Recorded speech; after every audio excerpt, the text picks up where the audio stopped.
ओम नमः शिवाय। हर हर महादेव। दोस्तों, आप सभी लोग जानते हैं कि 12 अक्टूबर 2025 यानी रविवार को पड़ रही है कार्तिक महीने की षष्ठी तिथि। और दोस्तों, यह वह तिथि है जो कार्तिक महीने में पड़ने वाली सबसे बड़ी तिथि है, क्योंकि रविवार के दिन पड़ रही है और इसका बहुत ही बड़ा और विशेष महत्व होता है।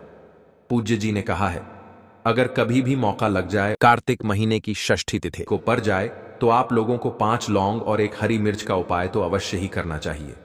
इन दोनों का सहयोग बहुत ही कम आता है। और दोस्तों, पूज्य गुरु जी ने अपनी शिव महापुराण की कथा में बताया है, इस दिन आपको 5 लौंग और एक हरी मिर्च वाला उपाय तो अवश्य ही करना चाहिए, क्योंकि ऐसा दिन पूरे साल में सिर्फ एक ही बार आता है। और दोस्तों, आप सभी लोग जानते हो कि रविवार थी तिथि का अगर सबसे बड़ा कोई उपाय है तो वह 5 लौंग और एक हरी मिर्च वाला उपाय है। तो दोस्तों, इस रविवार षष्ठी तिथि के दिन आप लोगों को इस 5 लौंग और एक हरी मिर्च वाले उपाय को जरूर करना है। बहुत सारे लोग होंगे जिन लोगों ने इस उपाय को न किया हो, मतलब पूरा साल निकल गया और उन्होंने किसी भी दिन इस 5 लौंग और एक हरी मिर्च वाले उपाय को ना किया हो। पर दोस्तों, आपके पास एक आखिरी मौका बचा हुआ है कि 12 अक्टूबर 2025 रविवार के दिन है।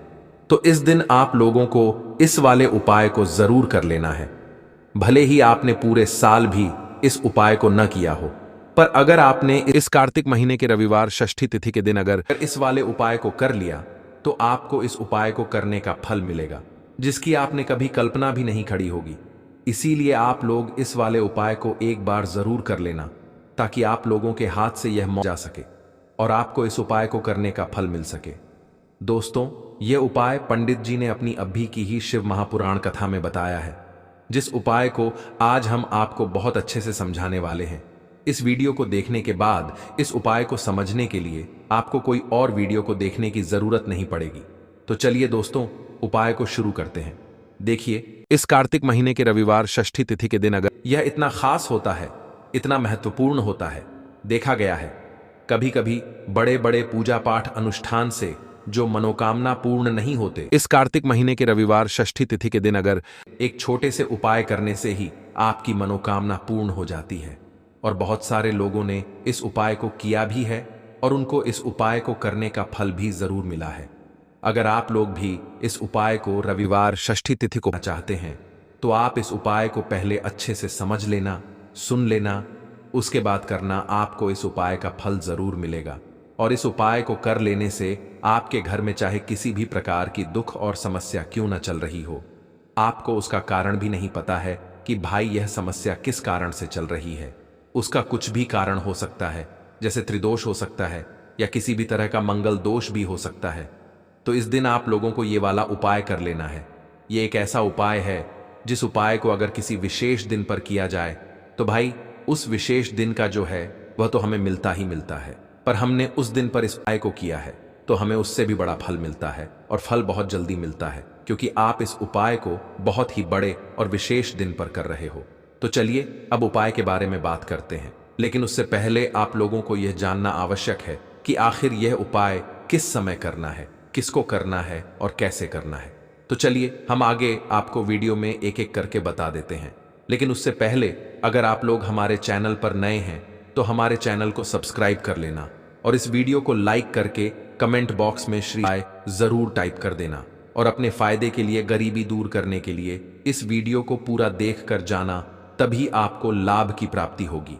यदि आज आपने वीडियो को बीच बीच में से देखा, काट काट कर देखा, तो आपको जीवन में कभी सफलता हासिल भी नहीं होगी। तो दोस्तों, इस 5 लौंग और एक हरी मिर्च वाले उपाय को हमें इस रविवार षष्ठी तिथि के दिन कैसे करना है, किसको करना है, किस समय करना है और कहां पर करना है, ये सारे सवालों के जवाब आपको इस वीडियो में मिल जाएंगे। और जो ये वीडियो देखेगा भाई, उसको 5 लौंग और एक हरी मिर्च वाला उपाय जरूर करना चाहिए, क्योंकि इस दिन एक चावल के दाने का भी बहुत साथ ही बड़ा और विशेष महत्व होता है। और जब बात आ जाए 5 लौंग और एक हरी मिर्च की, तो ये सोने पर सुहागा वाली बात हो जाती है और यह एक बहुत ही बड़ा उपाय हो जाता है इस रविवार षष्ठी तिथि के दिन कैसे। दोस्तों, इस 5 लौंग और एक हरी मिर्च वाले उपाय को आखिर करना किसको है, सबसे पहले हम लोग वह बात जान लेते हैं। तो देखो, घर की जो बड़ी माताएं बहनें होती हैं, उन माताओं बहनों में से कोई भी एक बड़ी माता बहन इस वाले उपाय को कर सकती है। और दोस्तों, अगर आप चाहें तो अपने घर में से सभी सदस्यों को भी इस उपाय को करवा सकते हैं। अगर किसी व्यक्ति की खुद की कोई मनोकामना है, खुद की कोई दुख और परेशानी है जो कि वह अपने लिए ही करना चाहता है, इस वाले उपाय को तो वह खुद अपने लिए भी कर सकता है। बाकी अगर कोई घर में से ऐसा है जो कि अपने पूरे घर परिवार की सुख और शांति के लिए यह वाला उपाय करना चाहता है, तो भाई वह भी कर सकता है, उसमें भी कोई दिक्कत वाली बात नहीं है। कहने का मतलब यह है कि इस उपाय को हर एक सदस्य नहीं कर सकता है, और पूरे घर परिवार के सदस्य के लिए घर की बड़ी माताओं बहनों में से माता बहन भी कर सकती है। माताएं बहनें अगर घर में उपस्थित न हो या वह यह वाला उपाय न कर पा रही हो, तो फिर घर का कोई बड़ा सदस्य भी इस 5 लौंग और एक हरी मिर्च वाले उपाय को कर सकता है, चाहे फिर वह पुरुष ही क्यों ना हो। उसमें कोई भी दिक्कत वाली बात नहीं है दोस्तों। इस 5 लौंग और एक हरी मिर्च वाले उपाय को हमें करना कहां पर है? हमें इसे शिव जी के मंदिर में जाकर करना है। बहुत सारे लोग प्रश्न करते हैं, हर एक उपाय को करते समय क्या हम इस उपाय को घर पर कर सकते हैं? तो इस वाले उपाय को आप घर पर नहीं कर सकते हो। इस वाले उपाय को करने के लिए आपको शिव जी के मंदिर ही जाना पड़ी रहेगा। उसके बाद में दोस्तों, जो अगला प्रश्न निकल कर आता है वह यह आता है इस उपाय को लेकर कि आखिर इस उपाय को हमें किस समय करना है? सुबह के समय करना है कि शाम के समय करना है? तो देखो, इस वाले उपाय को आप लोग सुबह के समय भी कर सकते हो और शाम के समय प्रदोष काल में भी कर सकते हो। अब अगर आप पूछो कि भाई साहब, सबसे उत्तम समय कौन सा रहेगा इस 5 लौंग और एक हरी मिर्च वाले उपाय को करने का, तो हम आपसे बस यही कहेंगे कि इस उपाय को आप सुबह के समय करेंगे तो ज्यादा बेहतर होगा। बाकी अगर प्रदोष काल शाम के समय भी करेंगे तो भी अच्छा होगा, उसमें कोई भी दिक्कत वाली बात नहीं है। तो आप दोस्तों, जो अगली सबसे बड़ी और महत्वपूर्ण बात आती है वह यह आती है कि सुबह अगर हम उपाय को करेंगे तो हमें कितने बजे से लेकर कितने बजे तक के बीच में करना है, और शाम के समय प्रदोष काल में करेंगे तो हमें कितने बजे से लेकर कितने बजे के बीच में करना है। तो देखो, सुबह जितनी जल्दी हो सके आप उपाय को करने की कोशिश करना। बाकी अगर किसी कारणवश लेट भी हो जाओ, थोड़ी देर भी हो जाए, तो 10 बजे से लेकर 10 बजे तक या 11 बजे तक भी आप उपाय कर लेना, पर 12 बजे से ज्यादा देरी ना हो, ठीक है? इस बात का ध्यान रखना। उसके बाद में दोस्तों, अगर शाम के समय प्रदोष काल की बात करें, प्रदोष काल का जो समय होता है वह शाम के 6 बजे से शुरू हो जाता है। मतलब शाम के 6 बजे से लेकर 7 बजे के बीच का जो समय होता है, यह समय प्रदोष काल का समय होता है। पर अभी जो मौसम चल रहा है, इस मौसम में जो है शाम बहुत देरी से होती है, तो आप इस उपाय को 7 या 8:30 बजे के बीच में भी कर सकते हो। मतलब शाम के 6 बजे से रात 8:30 बजे के बीच में आप कभी भी इस वाले उपाय को कर सकते हो, उसमें कोई भी दिक्कत वाली बात नहीं है। देखिए, यदि हम किसी भी प्रकार के उपाय को निश्चित दिन और निश्चित तिथि पर करते हैं तो इसका हमें बहुत अधिक लाभ मिलता है, और इन उपायों को करने के बाद हमारे जीवन में बहुत अधिक परिवर्तन आता है। साथ ही साथ यह जो उपाय आपके जीवन की सारी परेशानियों को और सारी बाधाओं को दूर करने वाले हैं। देखिए दोस्तों, आज के इस पूरे ही वीडियो में हम आपको 3 चमत्कारी उपाय बताने वाले हैं, और यह तीनों ही उपाय बहुत ही खास और बहुत ही ज्यादा विशेष होने वाले हैं। तो चलिए दोस्तों, जान लेते हैं गुरुजी द्वारा बताए गए सबसे पहले उपाय के बारे में। तो शत्रुओं ने अगर आपको भी परेशान कर रखा है तो 5 लौंग मिर्च में गाड़कर बहुत ही छोटा सा आपको करना है, और ऐसा समझ लीजिए जो आपके शत्रु हैं, जो आपके दुश्मन हैं, जो आज आपके पीछे हाथ धोकर पड़े हैं, हर तरफ से आपको परेशान कर रहे हैं, अब उनकी खैर नहीं समझ लीजिए, अब उनकी सारी ताकत खत्म होगी, सारी शत्रुता निभाना भूल जाएंगे, उनकी सारी अकड़ निकल जाएगी। जब 5 लौंग मिर्च में गाड़कर बहुत ही छोटा सा उपाय आप कर लेंगे तो शत्रु को, जो व्यक्ति को हर तरफ से बर्बाद कर देते हैं, दुश्मन, जो व्यक्ति के पीछे अगर पड़ जाएं तो हर वर्ष संभव प्रयास करते हैं कि व्यक्ति का धन चला जाए, उसका व्यापार चला जाए, उसके घर में गरीबी छा जाए, वे की समस्याएं आ जाएं, सी सोच रखते हैं शत्रुता निभाने वाले कुछ लोग। अब देखिए, आपके जो शत्रु हैं, आपके जो दुश्मन हैं, ये कहीं पर भी हो सकते हैं। विशेषकर गुप्त शत्रु, जिनके बारे में आसानी से पता करना बहुत मुश्किल होता है, क्योंकि यह गुप्त तरीके से शत्रुता निभाते हैं। सामने तो बहुत अच्छे बने रहते हैं, लेकिन व्यक्ति की पीठ पीछे वार करते हैं। मतलब पीठ पीछे बहुत कुछ ऐसा करते हैं कि जो व्यक्ति है वह पूरी तरह से बर्बाद हो जाए, उसके धन की हानि होकर से जैसी समस्याएं आए, उसका व्यापार खराब हो जाए। तो ये जो गुप्त शत्रु हैं, यह सबसे खतरनाक है और इनसे बहुत ज्यादा बचने की आवश्यकता है। क्योंकि देखिए, अगर सामने से कोई आप पर वार करता है, आपको भला बुरा कहता है, हानि पहुंचाने की कोशिश कर रहा है, और आपको पता है कि यह व्यक्ति मेरा शत्रु है, रहना आप उसको अच्छे से जानते हैं, आप शायद बच जाएंगे। लेकिन गुप्त शत्रुओं से बचना बहुत मुश्किल होता है। अगर आपके जीवन में भी बहुत ज्यादा दुर्घटनाएं हो रही हैं, घर में लड़ाई झगड़ा बहुत रहता है, अचानक से आपके घर में जो बिजनेस है या जो नौकरी है वह चली गई, बिजनेस लॉस में जा रहा है, कारोबार आपका ठप पड़ रहा है, हो सकता है आपके शत्रु ने कुछ इसके पीछे किया कराया करवा दिया हो। ऐसे में आपको घबराने की बिल्कुल आवश्यकता नहीं है। बस 5 लौंग वाला छोटा सा उपाय करने की आवश्यकता है। और ऐसा समझ लीजिए कि जो आपके शत्रु हैं, जो आपके दुश्मन हैं, उनकी आपके जीवन से छुट्टी हो जाएगी और वह लाल लाख कोशिश करने के बाद भी आपका कुछ नहीं बिगाड़ पाएंगे। तो देखिए, हमने पहले भी आपको बताया है कि जो लौंग है यह साधारण नहीं है। लौंग में बहुत चमत्कारी शक्तियां होती हैं। लौंग बहुत देवी शक्ति के साथ आती है। आपने देखा होगा, जब हम माता का पूजन करते हैं, मां दुर्गा का पूजन करते हैं, उसमें भी हम लौंग जरूर उपयोग में लेते हैं।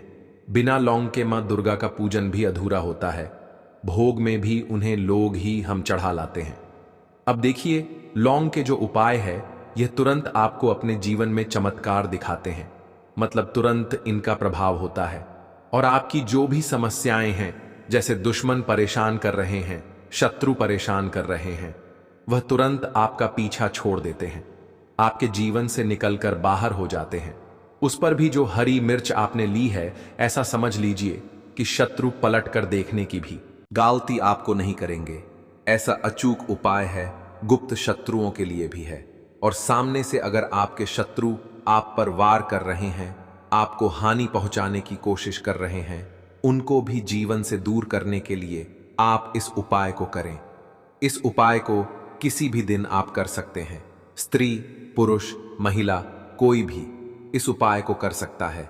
इसी के साथ अगर आपको ऐसा लगता है कि आपके घर पर किसी ने कुछ करा दिया, व्यापार को बंद दिया, आपके घर के किसी सदस्य को ऐसा कुछ करा दिया कि वो व्यक्ति जो है सफलता प्राप्त नहीं कर पा रहा है, बहुत मेहनत करने के बाद भी आपके घर का कोई सदस्य या आप खुद जीवन में बहुत पीछे हैं, वी मेहनत बहुत कर रहे हैं, लेकिन उसका फल नहीं मिल पा रहा है। आपसे जो पीछे थे वह भी आगे निकल चुके, लेकिन आप वहीं पर अटके हुए हैं। तो इसके पीछे आपके दुश्मन, आपके शत्रु का हाथ हो सकता है। देखिए, ये जो समय है ना, इस कलयुग के समय में बहुत कम संख्या में ही आपको अच्छे लोग मिलेंगे जो आपकी प्रसन्नता से, आपकी सफलता से प्रसन्न रहेंगे। मतलब आप अगर जीवन में आगे आगे बढ़ रहे हैं, अच्छा व्यापार कर रहे हैं, या आपका जो व्यापार है, वी जो बिजनेस है, उसमें अगर आपको लाभ हो रहा है, तो वह भी प्रसन्न रहेंगे। पर हर व्यक्ति की सोच एक सी नहीं होती और हर व्यक्ति अच्छा नहीं होता। कुछ लोग दूसरे के पैसे को देखकर, सफलता देखकर उनके मन में ईर्ष्या की भावना आने लगती है और वो मन ही मन चिढ़ने लगते हैं। और कभी कभी उनकी ये जो ईर्ष्या की भावना होती है, ये शत्रुता में भी बदल जाती है और फिर वह शत्रुता निभाने लगते हैं। कैसे करके इस व्यक्ति को पीछे लाया जाए, इसे नीचे गिराया जाए, इसके धन की हानि की जाए, ऐसी सोच शत्रु रख लेते हैं। अब देखिए, चाहे आपके शत्रु कितने भी पावरफुल हों, कितनी भी ज्यादा उनके अंदर ताकत हो, या कितना भी बड़ा किया कराया उन्होंने आपके व्यापार पर, आपके ऊपर करवा रखा हो, घर के ऊपर करवा रखा हो, सभी कुछ दूर होगा जब आप एक हरी मिर्च और 5 लौंग वाला यह उपाय कर लेंगे। स्त्री पुरुष सभी इस उपाय को कर सकते हैं, किसी भी दिन कर सकते हैं। तो चलिए बात कर लेते हैं उपाय कि देखिए, सबसे पहले आपको एक हरी मिर्च यहां पर लेनी है। हरी मिर्च के डंठल वाली लेंगे। डंठल लगा हो ऐसी हरी मिर्च आपको लेनी है। ताज़ी हरी मिर्च हो। ताज़ी का मतलब है खराब मिर्च नहीं होनी चाहिए। तो आप इस उपाय को 7 या 8 बजे के बीच में भी कर सकते हो। मतलब शाम के 6 बजे से रात 8 बजे के बीच में आप कभी भी इस वाले उपाय को कर सकते हो। उसमें कोई भी दिक्कत वाली बात नहीं है। अब दोस्तों, यहाँ पर इस उपाय को लेकर एक और सबसे बड़ी बात ये निकल कर आती है कि इस 31 चावल के दानों को हमें लेना कहाँ से होता है, और हमें इस उपाय को करने के साथ में क्या और कुछ भी सामग्री ऐसी होती है जो शिव जी के मंदिर लेकर जानी पड़ी रहती है। तो देखो, यहाँ पर हम आपको बता दें। सबसे पहले आप लोग यह जान लो कि यह जो 31 चावल के दाने वाला उपाय है, सिर्फ और सिर्फ आप उपाय की सामग्री लेकर कभी भी शिव जी के मंदिर मत जाना, क्योंकि हमें भगवान के सामने ये नहीं दर्शाना है कि अगर हम भगवान शिव जी के मंदिर आए हैं तो अपने फायदे के लिए आए हैं। तो इसलिए जो भी पूजन सामग्री है, उपाय सामग्री है, 31 चावल के दाने, इसके साथ में आपको पूजन सामग्री भी जरूर लेकर जाना है।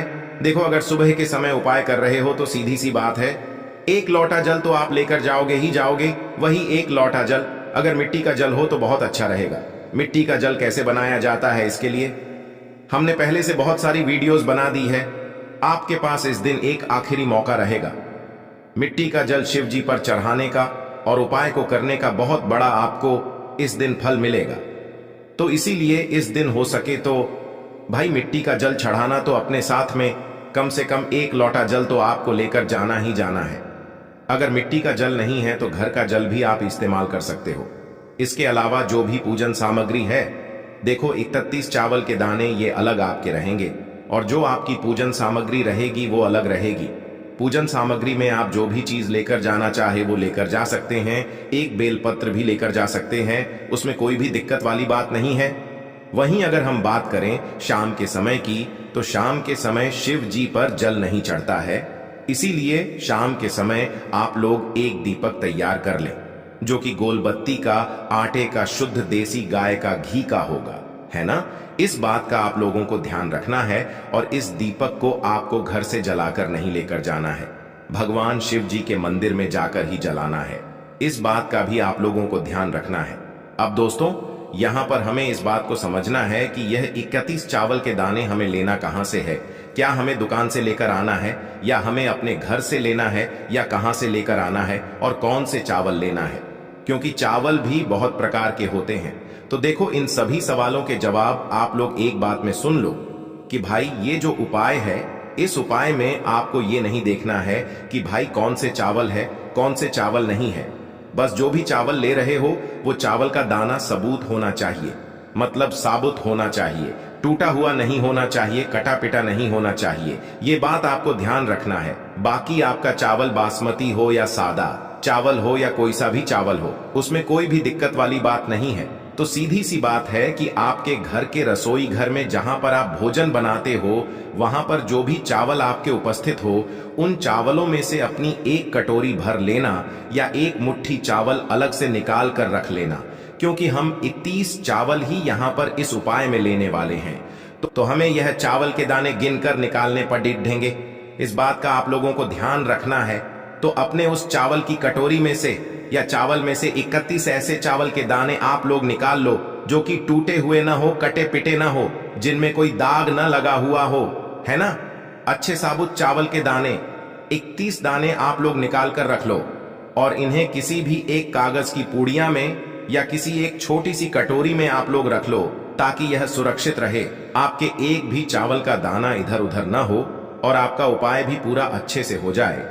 तो भाई जैसे ही आपका उपाय की जो सामग्री है, 31 चावल के दाने ये तैयार हो जाते हैं, उसके बाद मैं आपको जो भी अपनी पूजन सामग्री है सुबह के समय कर रहे हो, तो 1 लोटा जल और 1 बेलपत्र या पूजन सामग्री जो लेकर जाना चाहो उसकी भी तैयारी कर लेना।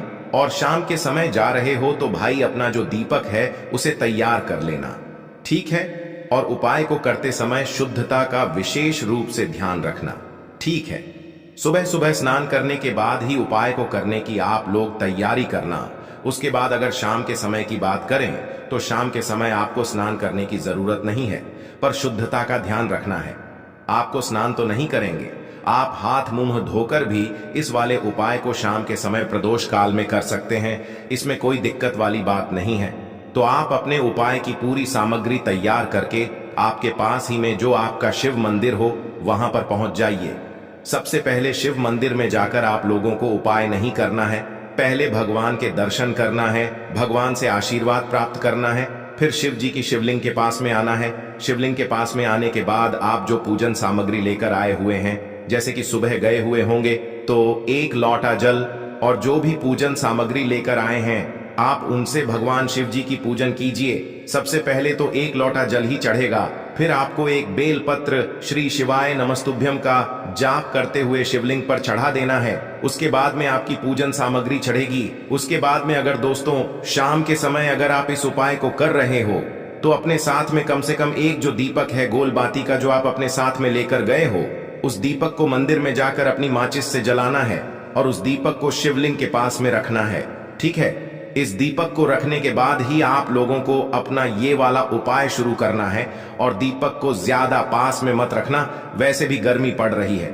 भगवान शिव जी को आंच नहीं लगनी चाहिए, है ना। तो भाई जैसे ही आपकी पूजा अर्चना हो जाती है आप भगवान शिव जी को प्रसन्न कर लेते हैं। उसके बाद में शिवलिंग के पास ही में आप कहीं पर बैठ जाइए, सामने या आसपास जिस जगह पर आपको बैठना हो वहां पर बैठ जाइए और अपने वह 31 चावल के दाने अपने सामने निकाल कर रख लीजिए, क्योंकि अब यहाँ पर उपाय को यहाँ पर करने की आपको तैयारी करना है। और इस तरीके से जब आप उपाय करेंगे, पूजन सामग्री करने के बाद, पूजन अर्चना करने के बाद, तो आपको उपाय का फल बहुत जल्दी और बहुत बढ़ा होकर मिलेगा। तो अपने 31 चावल के दाने अपने सामने निकाल कर रख लेना और यह जो उपाय है यह आपकी सीधे हाथ की हथेली से होगा, इसलिए इस बात का भी विशेष रूप से ध्यान रखना है। तो सीधे हाथ की हथेली का प्रयोग करके ही आप लोग अपना इस वाले उपाय को करना। अपने सामने जो भी आपकी कागज की पुड्डियां है उसको खोल कर रख लो, या कटोरी है तो भाई उसे अपने सामने रख लो और अपने वह 31 चावल के दाने निकाल लो। ठीक है, उसके बाद में दोस्तों अब आपको क्या करना है कि शिवलिंग आपके सामने होगी, तो आपने वह 31 चावल के दाने एक एक करके जहां पर आपने बेलपत्र चढ़ाया है आपको शिव जी के शिवलिंग के ऊपर चढ़ाना है। कहां पर चढ़ाना है? शिवलिंग के ऊपर चढ़ाना है और कहीं पर भी नहीं चढ़ाना है। आपको अपने हथेली से तो शिवलिंग के ऊपर चढ़ाना है, भले ही फिर वो अपने आप जलाधारी पर गिर जाए या मतलब वहीं पर गिर जाए, उसमें कोई दिक्कत वाली बात नहीं है, पर आप चढ़ाओ शिवलिंग के ऊपर ही। तो आपको क्या करना है, अपना पहला चावल का दाना उठाना है, श्री शिवाय नमस्तुभ्यम बोलना है और शिवलिंग पर चढ़ा देना है। इसी तरीके से दूसरा चावल का दाना उठा है, शिवलिंग पर चढ़ाना है और मंत्र बोल देना है। और फिर तीसरा चावल का दाना उठाना है, श्री शिवाय नमस्तुभ्यम बोलना है और चढ़ा देना है। इसी प्रकार से आपको पूरे 31 चावल के दाने एक एक करके शिव जी के शिवलिंग के ऊपर चढ़ाना है और भगवान से प्रार्थना करते जाना है। मतलब प्रार्थना तो आपको आखिरी में करना है, पर हर एक चावल के दाने को चढ़ाते समय श्री शिवाय नमस्तुभ्यम जरूर बोलना है। उसके बाद ही में यह चावल का दाना शिवलिंग के ऊपर आपको चढ़ाना है। जैसे ही आपके 31 चावल के दाने शिवलिंग के ऊपर चारच जाते हैं तो भाई उसके बाद में आपको क्या करना है, भगवान से अपनी मनोकामना बोलना है। मनोकामना भी कब बोलना है? जब आपका 31 चावल का दाना आपके सीधे हाथ की हथेली में हो और आप उसे चढ़ाने के लिए जा रहे हो। श्री शिवाय नमस्तुभ्यम बोलकर उस आखिरी चावल के दाने को शिवलिंग के ऊपर चढ़ा देना और भगवान से फिर अपनी वह मनोकामना बोल देना, जिस मनोकामना के लिए आप लोग अपना यह वाला उपाय कर रहे हो। जिस भी दुख और परेशानी के लिए आप लोग अपना यह वाला उपाय कर रहे हो, उसके बाद में जैसे ही आप अपनी मनोकामना बोल देते हो आपका यह वाला उपाय पूरा हो जाता है। पर दोस्तों, उपाय को करने के बाद आप लोगों को 2 मिनट भगवान शिव जी के मंत्र का जाप जरूर करना है और मंत्र का जाप करने के बाद भगवान से एक और बार प्रार्थना करना है अपनी मनोकामना के लिए या अपनी जो भी दुख और परेशानी है उसके लिए। इसके बाद में आप लोग भगवान को देखकर भगवान से प्रार्थना करके उनसे आशीर्वाद लेकर वहां से उठ सकते हैं और अपने घर पर जा सकते हैं। बस दोस्तों, यहां पर यह वाला उपाय पूरा हो जाता है। इस तरीके से जो भी व्यक्ति छोटी छोटी चीजों का ध्यान रखते हुए इस 31 चावल के दाने वाले उपाय को करेगा, निश्चित सी बात है उसे उसकी मनोकामना जल्द ही पूर्ण होगी और जो भी दुख और परेशानी है वो भी बहुत ही जल्दी दूर होंगे। और दोस्तों, अगर आपको हमारी ये वीडियो पसंद आई हो तो हमारे इस वीडियो को लाइक और चैनल को सब्सक्राइब जरूर करें। हर हर महादेव, ओम नमः शिवाय। आपको लेना है एक गोल बाती का दीपक। आप चाहें तो मिट्टी का ले सकते हैं या फिर घर से शुद्ध आटा मढ़कर उसका दीपक आप तैयार कर सकते हैं। इसके बाद आपको लेना है शुद्ध गाय का घी। अगर वो नहीं है तो कोई भी देसी घी इस्तेमाल कर सकते हैं जिससे आपको दीपक प्रज्वलित करना है। देखो, अब ये सब सामग्री लेकर आपको जाना है प्रदोष काल में आपके घर पर तुलसी जी के घेरे के पास में। देखो, ये उपाय तो आपको अवश्य करना है। देखो, वहां पहुंचकर सबसे पहले वो दीपक आपको प्रज्वलित कर देना है और ओम नमो भगवते वासुदेवाय नमः का 11 बार जाप करना है। उसके बाद आपको अपने सीधे हाथ में थोड़ी हल्दी लेकर उस दीपक में अपना नाम और गोत्र बोलते हुए डाल देना है। उसके बाद माता लक्ष्मी से आपको प्रार्थना करना है कि हे महालक्ष्मी, हमारी सभी दुख तकलीफों को दूर करो। हे महादेव, हमारे सब दुख कष्टों को खत्म करो। इस भावना से आपको ये उपाय करना है।